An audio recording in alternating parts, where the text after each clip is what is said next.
যেই মহিলা মা বোনেরা প্রতিদিন এই 7টি আমল করবে, এই পৃথিবীর সবচেয়ে শ্রেষ্ঠ 7টি নিয়ামত লাভ করবে এবং আল্লাহ রাব্বুল আলামিন সেই মহিলা মা বোনদের প্রতি সন্তুষ্ট থাকবে, হাসতে হাসতে জান্নাতের মধ্যে চলে যাবে। এই পৃথিবীর মধ্যে কখনো সেই মহিলা মা বোনদের ঘরের মধ্যে রিজিকের অভাব অনটন থাকবে না এবং কবরের মধ্যে সেই মহিলা মা বোনদের আযাব কখনো হবে না। আল্লাহ সব সময় তাদের প্রতি সন্তুষ্ট থাকবে। এই মহিলা মা বোনরাই সবচেয়ে ভাগ্যবান পৃথিবীর মধ্যে, আখিরাতের মধ্যে। সকলে বলি সুবহানাল্লাহ। প্রিয় দিনী ভাই এবং বোনেরা, মহিলা মা বোনদেরকে বলবো অবশ্যই এই 7টি আমল প্রতিদিন করবেন। আল্লাহ রাব্বুল আলামিন কপাল খুলে দিবে, ভাগ্যকে পরিবর্তন করে দিবে। যা চাইবেন আল্লাহ রাব্বুল আলামিনের কাছে তাই পাবেন। নবীজি ওয়াদা করে বলেছেন এই 7টি আমলের মধ্যে এমন কিছু আমল আছে যেই মহিলা মা বোনরা প্রতিদিন করবে, আল্লাহ রাব্বুল আলামিন তাদের জীবনের গুনাহগুলো ক্ষমা করে দিবে এবং হাসতে হাসতে নূরের জান্নাতের মধ্যে চলে যাবে। সকলে বলি সুবহানাল্লাহ। প্রিয় দিনী মহিলা মা বোনেরা, অবশ্যই এই 7টি আমল করতে চেষ্টা করবেন। পৃথিবীর মধ্যে সবচেয়ে ভাগ্যবান মহিলা আপনারা হয়ে যাবেন। আল্লাহর কাছে যা চাইবেন আল্লাহ তাই দিয়ে দিবে, আপনাদের জীবনটা সুন্দর করে দিবে, কোনো কিছুর অভাব আপনাদের থাকবে না। এই 7টি আমলের মধ্যে 1 নম্বরে যে আমলটা মহিলা মা বোনেরা প্রতিদিন করবেন আর সেটাই হলো ফজরের নামাজের 2 রাকাত সুন্নত নামাজ প্রতিদিন পড়বেন। ফজরের নামাজ কত রাকাত? ফজরের নামাজ 4 রাকাত। এর মধ্যে ফজরের নামাজের সুন্নত কখনো কোনোদিন ছাড়বেন না মহিলা মা বোনেরা। সর্বদাই ফজরের নামাজের 2 রাকাত সুন্নত নামাজ পড়বেন।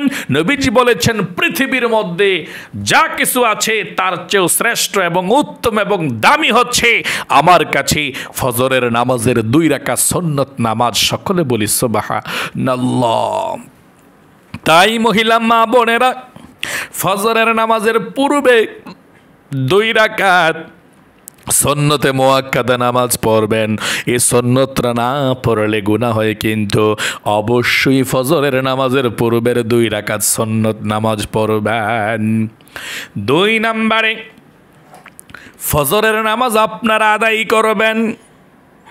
নবী করিম সাল্লাল্লাহু আলাইহি ওয়াসাল্লাম বলেছেন যেই মহিলা মা বোনেরা ফজরের নামাজ পড়বে আল্লাহ রাব্বুল আলামিন তাদের প্রতি সন্তুষ্ট হয়ে যায়।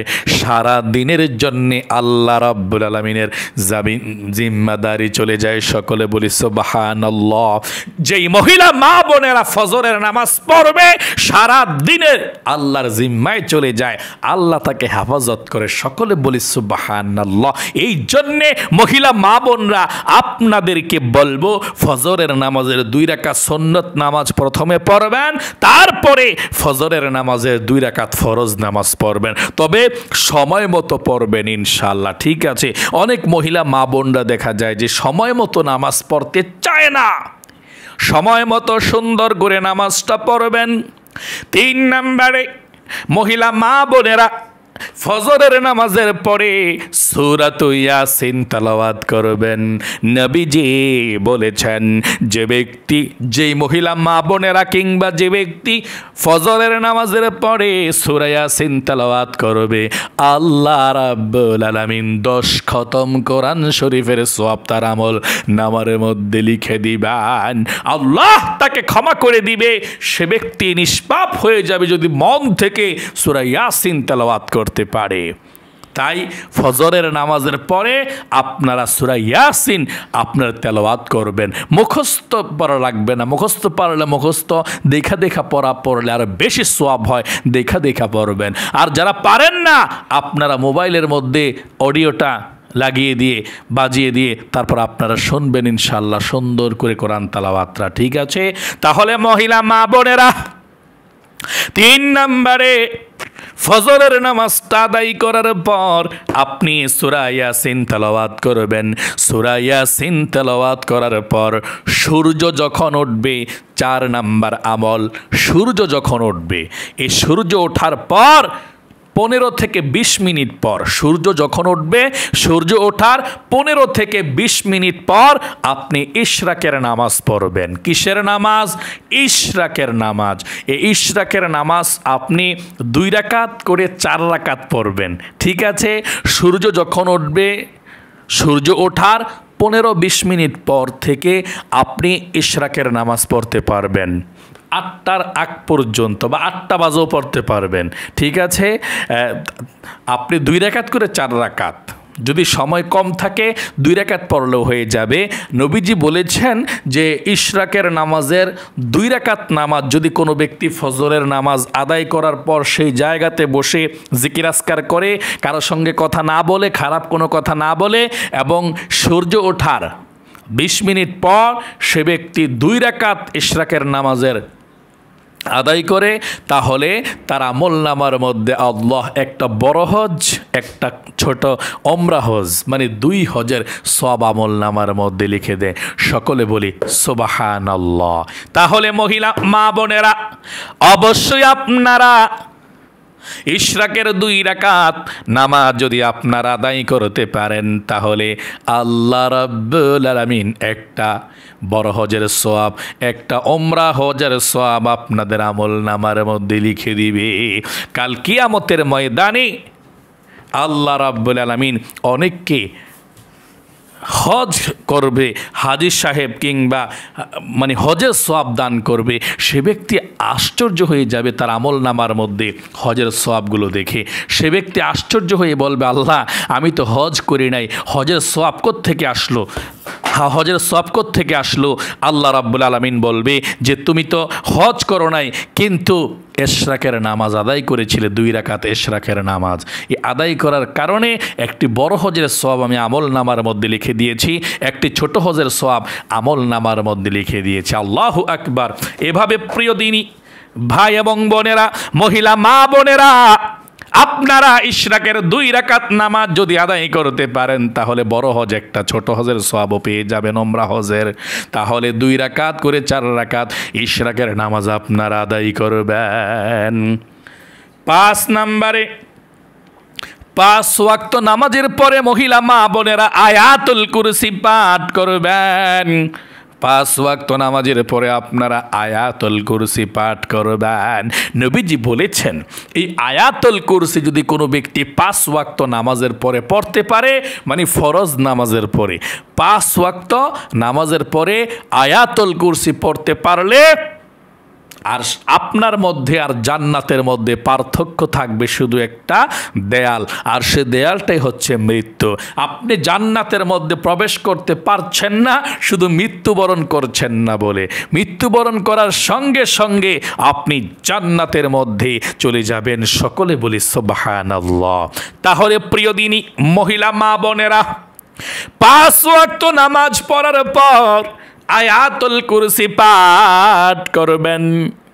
আয়াতুল কুরসিটা একবার শোনেন, মুখস্থ যদি না পারেন দেখে দেখে পড়বেন ইনশাআল্লাহ, তাহলেও চলবে, কোনো সমস্যা নেই। দেখে দেখে পড়লেও সওয়াব আরও বেশি হয়। মুখস্থ করতে হবে এমন কোনো কথা নয়, তবে মুখস্থ করলে ভালো। আপনারা যদি পারেন মুখস্থ করবেন, না পারলে সমস্যা নেই ইনশাআল্লাহ। আমি আয়াতুল কুরসিটা পাঠ করছি। পবিত্র কোরআনুল কারিমের যত আয়াত আছে, আয়াতের দিক দিয়ে সবচেয়ে শ্রেষ্ঠ আয়াত হচ্ছে আয়াতুল কুরসি। নবীজি বলেছেন আমার মন চায় আমার প্রত্যেকটা উম্মতের মানে মুখস্থ থাকুক এই আয়াতুল কুরসিটা। ঠিক আছে, তাই আয়াতুল কুরসিটা মুখস্থ করতে পারলে করবেন, যদি না পারেন তাহলে অবশ্যই আপনারা দেখে দেখে হলেও পাঠ করবেন আয়াতুল কুরসি। আয়াতুল কুরসিটা আমি পাঠ করছি একবার। আউযু বিল্লাহি মিনাশ শাইতানির রাজিম। বিসমিল্লাহির রহমানির রহিম। আল্লাহু লা